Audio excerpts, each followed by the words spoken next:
guys, this is Saurav Goswami and welcome to another Aspire series video for JEE Advanced 2019. We have been conducting a number of such sessions so that your sailing to the JEE Advanced is as smooth as possible, and in continuation of whatever we are doing, this is Coordination Chemistry 2 and Coordination Chemistry 1 was the previous video. Please do watch it if you haven't, so as to have a firm understanding of whatever we would be doing today. Now, coordination chemistry is one of the most interesting topics of inorganic chemistry, and it is highly scoring because the difficulty level is pretty linear. And in this, you use a lot of concepts coming from chemical bonding, isomerism, nomenclature, molecular orbital theory, so on and so forth. And so, coordination chemistry turns out to be our favorite topic for the inorganic chemistry portion to ace the chemistry section in the JEE Advanced 2019. Now, this video is the second video in the series, so I would request you to watch it with a pen and a paper so that you can solve questions simultaneously with me. And in this video, we'll be discussing some concepts which will help you to have a decent understanding of coordination compounds. I am Saurav Goswami and I've done my masters from IIT Rourkela, and let's begin this session with this first question. So our first question for today is, if the Werner's representation of a complex is this, what is the nomenclature? Now, how do we identify this? Werner complexes are given in a particular representation. We have a square bracket and things are written outside it as well. Now, if we write this representation, what does this tell us? So let's look at what is the answer to this question. Remember that Werner complexes have two types of valencies, primary and secondary. The primary valency is one which is responsible for the oxidation state. These 3 ये आप जब देख रहे हैं, it's responsible for the oxidation state.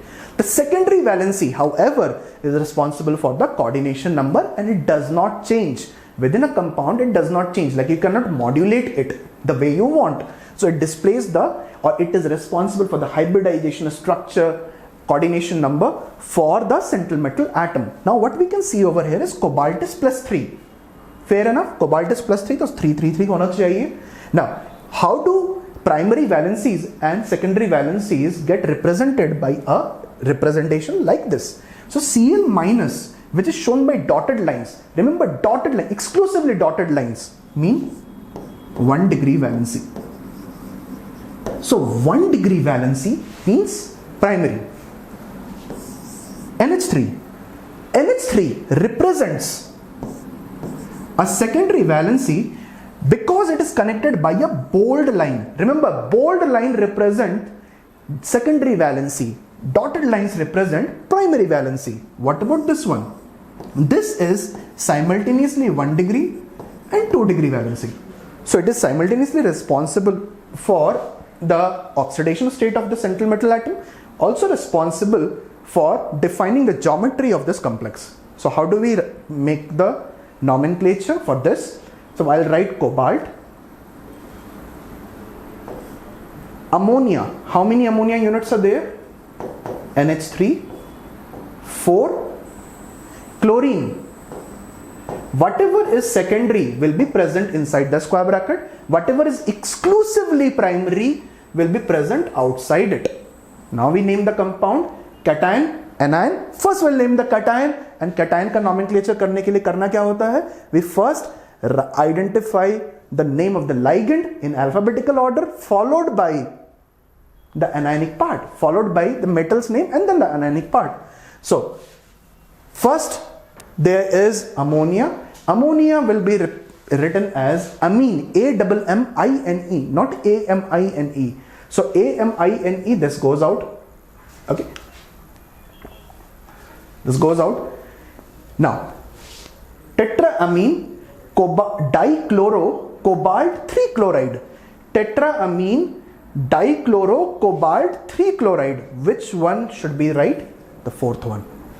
Why would this won't be correct? Tetraamine chlorocobalt, no. Tetraamine trichlorocobalt, no. And over here it looks almost fine, but the amine is written as AMINE while it should be written as AMMINE. Correct answer is D. Okay. This is clear? Let's move on to the next question. The next question is this. We have a very elaborate structure of a complex. In this complex, we have to identify a few points in a multiple option correct question. Let's look at the question. In the given structure, the sum of oxidational state of metal atoms is +8. Let's see. We have to identify the correct structure. If nothing is given, we generally identify correct, but I should have written correct statements. We try to identify what are the correct statements over here. So, how do I do that? This is the metal. This is the metal. Okay. Now, this molybdenum is connected to N3. Now, N3, this will have -1 charge. Okay. This -1 charge is equally available for both the molybdenum units. Sulfur -1. CH3 carries a charge of -1. Okay. So -1, -1, -1, and there is a chlorine. Chlorine has a charge of -1. This -1 is available for this one as well as this one, or is responsible for the charge of this molybdenum as well as this molybdenum. So -1, -1, -1, -1. कितना हो गया इसका? +4. Anion cation से bonded रहेगा. Now let's look at this molybdenum. This molybdenum -1 for this contribution will also be -1. For this contribution is -1. For this contribution is -1. For this contribution is -1. So -1 for this, -1 for this whole entity for this. -1, -1, -1, -1, -1. कितने हो गए? 1, 2, 3, 4, 5. That means this should be +5. Remember, N3 minus, N3 is -1, CH3 is -1, sulfur -1, oxygen -1, NH is -1. So what we end up getting is the total sum as equal to +9. +8 is incorrect. Clear? Let's move on to the next part. The number of bidentate and chelating ligands is equal to 4. Is equal to 4 bidentate ligands, which are bidentate ligands. Let's look at which are bidentate ligands. Bidentate ligands are using 2 atoms to donate, and chelating ligands are the ones which form rings. So this one behaves as a chelating ligand. This whole unit will behave as a chelating ligand. This one behaves as bidentate ligand. This one behaves as bidentate ligand. Okay, देख लीजिए आप. So we have 2 chelating ligands and 2 bidentate ligands. That's it. So हमारा total number of chelating ligands plus bidentate ligand should be equal to 4, which is a correct option. It is not an organometallic compound. Why? If metal is bonded to a carbon, it will behave as an organometallic compound like Grignard reagent or Gilman's reagent or alkyl cadmium. These would behave as organometallic compound. Metal is directly bonded to a carbon atom. But if you take sodium acetate. In sodium acetate, sodium is bonded to oxygen rather than carbon. So sodium oxygen, even though metal is present and there is an organic part, we will not call it an organometallic species because there is no direct link between metal and carbon. So it is not an organometallic statement, is an incorrect statement.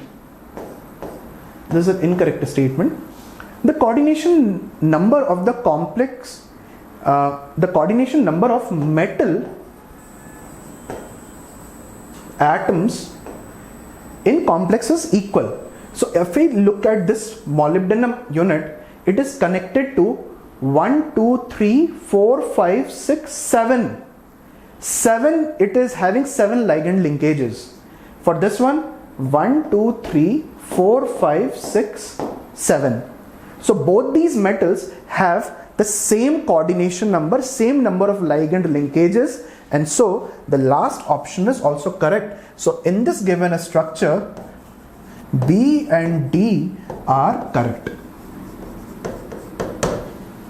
Okay? Clear? So don't worry if you are given a very large structure, try to split it down to smaller parts. Let's look at the next question. Okay guys, so let's look at this question. Which of the following statement is or are correct? In, that's not indium, that's in RHPPH3Cl2 synergic bonding takes place. Now what is the meaning of synergic bonding? Synergic मतलब एक synergy रहती है. Synergy is like some part gets affected, the other part is also affected. So that is what a synergy is all about. So let's look at this entity. What is the meaning of synergic bond? Synergic bonding is observed in carbonyl compounds. I'm not talking of organic carbonyl compounds, I'm talking of metal carbonyls. So in metal carbonyls, what happens is that if this is the d orbital of metal and this is pi star, metal back donates electron into pi star, and because of that the carbon oxygen bond strength decreases. क्योंकि electrons अगर आप anti bonding में add करोगे, then bond order will decrease. If electrons are added in bonding, then bond order is increased. So a new bond is formed in the MC region. So in this region, bond order increases. In this region, bond order decreases. This is synergic effect. Synergic effect will be observed, or synergic bonding will be observed in all such ligands in which there is a vacant d orbital or there is a vacant pi star orbital. Such ligands are known as pi acceptor ligands like CO, CN, PPH3, ethylene. All of these ligands will participate in synergic bonding. So if I want to answer the question right now, then with this knowledge, what I can say that there is PPH3, so there is obviously synergic bonding which is gonna take place, and it will look something like this. If there is RH bonded to PPH, I'm only considering the PPH part, then it will take place like this. This is the d orbital, this is the vacant d orbital, it will go over here. So this is how synergic bonding will take place. So all pi acceptor ligands, all ligands which can form pi bond with the metal will act as or will get involved in synergic bonding. Let's look at the next question. The next question is about geometrical isomerism. How do we do that? We write the structure in the expanded form. Always whenever you're given a question on isomerism, try to write the complete structure. So PT Cl2 Cl2 PT, so that means there is platinum, there is chlorine, chlorine, platinum, there is Cl, and there is PPH3. There is Cl and there is PPH3.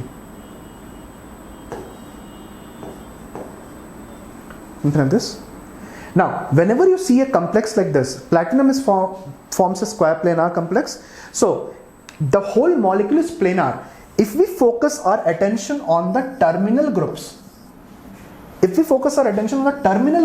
what do we see? Cl and Cl face each other and PPH3 face each other. Such a arrangement in a planar unit is known as cis form. If PPH3 would have been present over here and Cl would have been present in its position, so it would have looked something like this, PPH3 Cl, and that would have made it trans. Okay, so this shows geometrical isomerism, which is correct. This is also correct. Let's look at the third question. In KPTCl3 pi C2H4, in last lecture I had told you that this is known as Zeiss salt. So CC bond length is less than CH2 CH2. Now if I look at the bond order over here, the bond order is 2. C double bond C, bond order is 2. But if we look at pi C2H4, it means that potassium, there is C double bond C and not potassium, platinum, C double bond C, this is the alkene unit, and if platinum forms an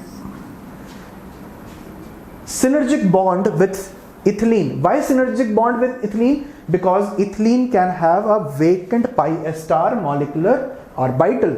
For any organic molecule, we can have a pi star molecular. Since pi bond से electrons donate किए गए, so pi star molecular orbital में electron वापस donate कर दिए जाएंगे. This will result in, whenever electrons are donated in pi star molecular orbital, then what will happen? Is that the bond order will decrease for the region which is receiving the electron. So C double bond C is receiving the electron. Bond length is less than CH2 double bond CH2. So bond order decreases, bond length increases. Bond order is inversely proportional to bond length. Bond order decreases, bond length increases. So earlier bond order was 2. Now the bond order will decrease and bond length will increase. So statement is CC bond length is less than this. So this statement is incorrect. Let's look at the last statement.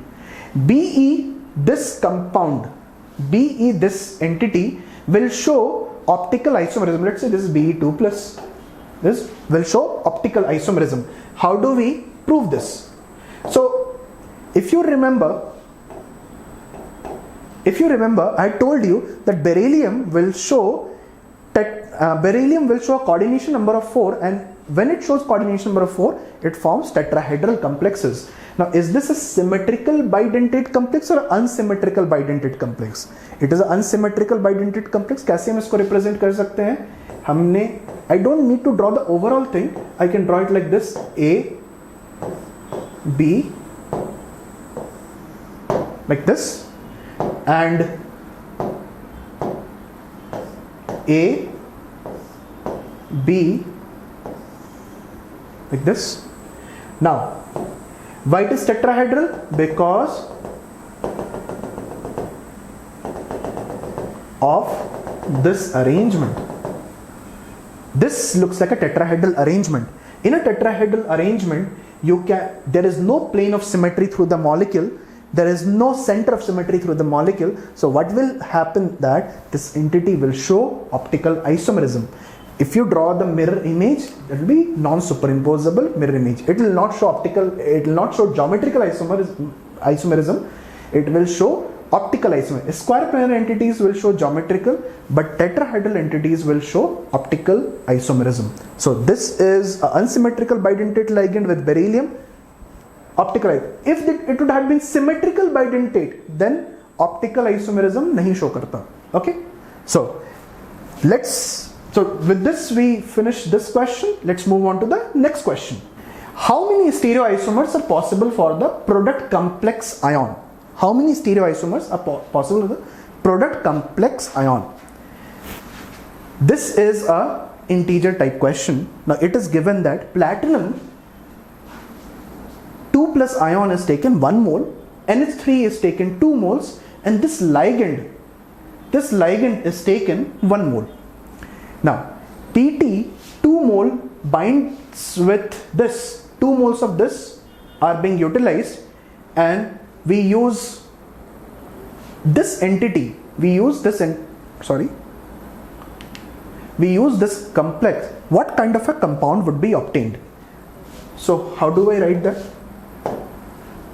It would be PT NH3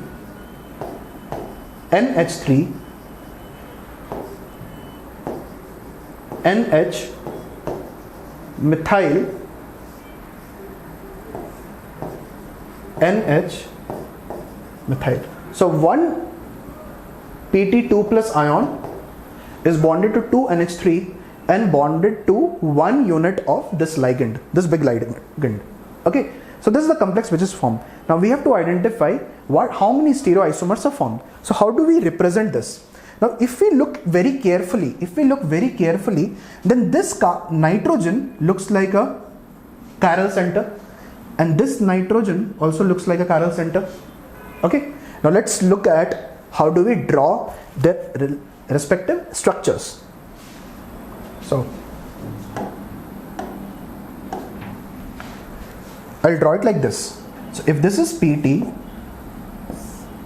and there is one NH3 over here, I'll write it as N.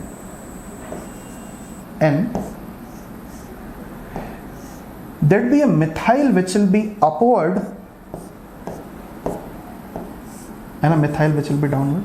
I can write it like this. एक structure हम ये लिख सकते हैं और दूसरा structure हम ये लिख सकते हैं,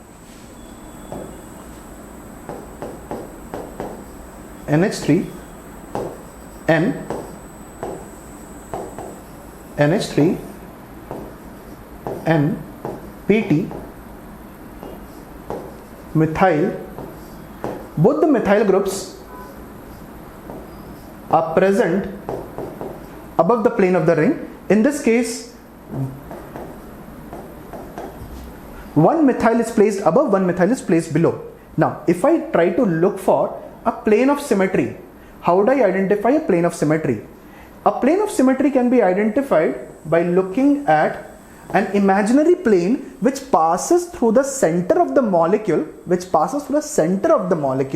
and divides it into two equal mirror images. So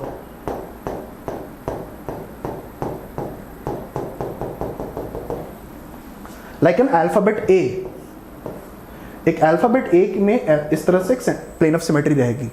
Alphabet B or alphabet B, if is properly written like this, this will be the plane of symmetry. If I draw a plane of symmetry, that will be two equal mirror images. So can I have a plane of symmetry? Yes. If there is a plane of symmetry present, that means it will behave as a meso compound. But will there be a plane of symmetry over here? No. So there would be if I place a mirror, I'll get a enantiomer. So a total of how many products are formed? 1 plus 1 plus 1. A total of 3 stereoisomers are obtained in this case. It is similar to a situation where you have taken 1,2-dichlorobutane and you want to identify 1,2-dichlorocyclobutane, and you want to identify how many possible number of stereoisomers can be drawn. So you can have 2 Cl towards each other. You can have 1 Cl and 1 Cl away from each other. So you can have 3 stereoisomers in total. These two, the ones which I had drawn in the beginning, are geometrical isomers, and one of the geometrical isomers, which is trans, will have a mirror image which will also be optically active. So this is optically active, this will also be optically active. So let's move on to the next question. A metal ion has MX plus arrangement. A metal ion has MX plus arrangement and has ND6 electronic configuration. Okay, it reacts with H2O and NH3 separately and forms 2 different complexes. MX plus reacts with 6H2O to forms MH2O6, and if it reacts with 6NH3, it forms MNH3 बहुत simple है. बहुत जगह हमने ऐसे reactions देखे हैं. Cobalt के case में देखे हैं हमने, आयरन के केस में देखा हमने. Next, if the metal reacts with NH3 and H2O simultaneously to form this complex. बहुत समय आप लोग ये क्वेश्चन पूछते हो कि sir NH3 generally is taken in some cases taken as weak field ligand, some cases taken as strong field ligand. So what will happen if there is a strong field ligand and a weak field ligand taken together? What will dominate, or which one would be taken in preference? Will a strong field character will persist or weak field character will persist? Let's look at the question. Then which of the following statements must be true? Must be true, that means has to be true, obviously true. it is a low spin complex. Now the problem with a mixed ligand scenario is that it is very difficult to predict whether it will form a low spin complex or a high spin complex. You have to look for the experimental result, magnetic moment, so as to deduce this. So it definitely forms a low spin complex, I can't say. It definitely forms a high spin complex, I can't say, unless we get an experimental result. I can only identify, like in optical isomerism, आप क्या identify करते हो कि chiral center है या नहीं है.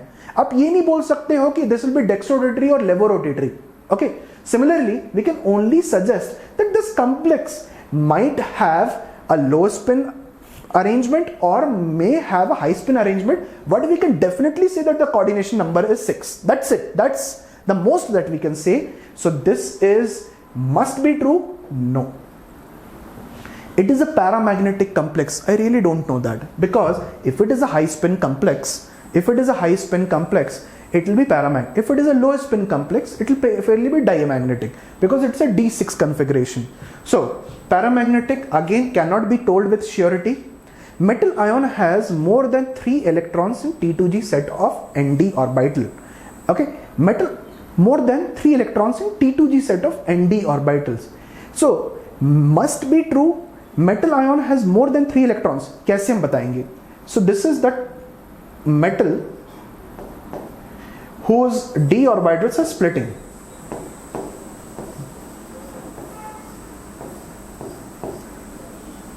Assume that in this scenario there's something known as a splitting parameter. Splitting parameter decides कि ligand field strength कितना है. अगर इन दोनों के बीच में energy gap ज़्यादा रहेगा, then the ligand field strength is more. So let's say delta naught is more than the pairing energy. In this case, like electrons will want to pair up. This will be the scenario. This will be the scenario in strong field. If this is a strong field case, this will be the scenario. If this would have been a weak field case, let's see what is the scenario. M.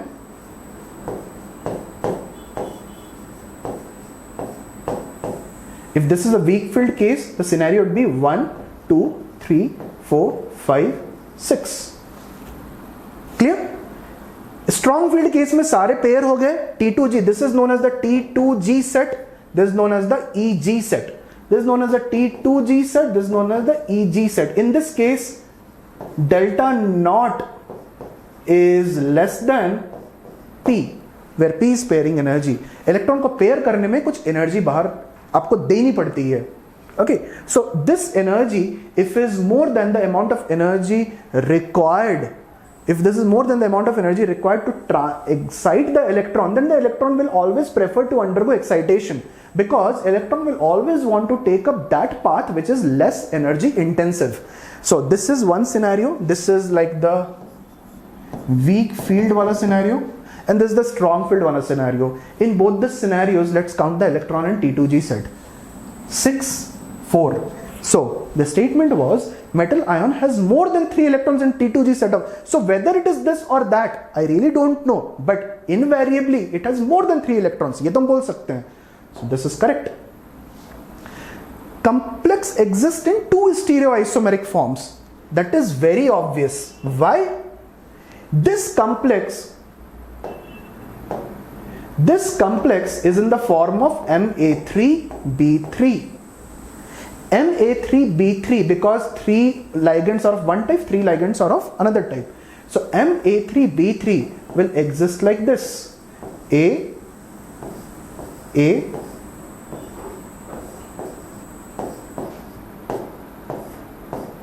B. So this will represent a facial isomer. ये हमने पिछले class में भी discuss किया है. And there be one another form.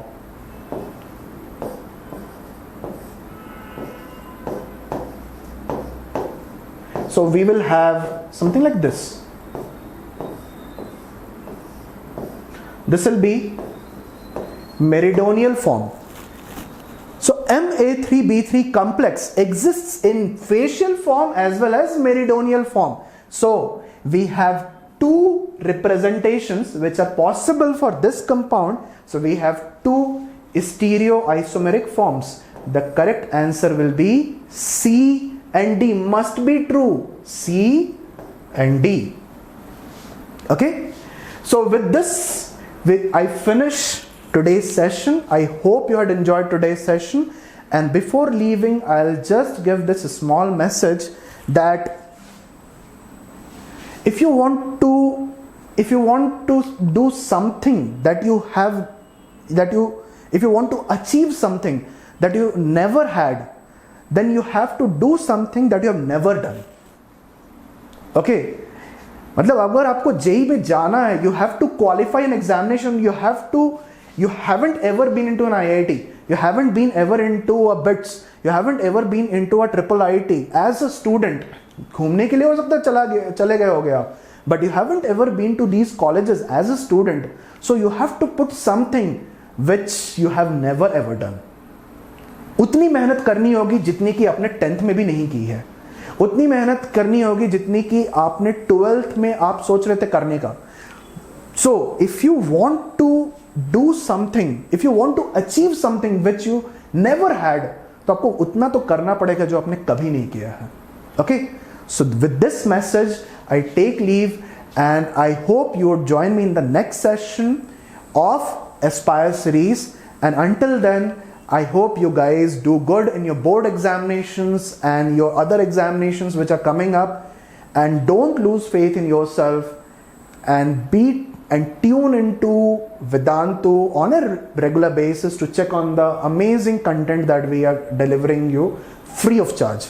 Okay, so this is Saurav signing off, and I wish you all the very best. Bye bye guys.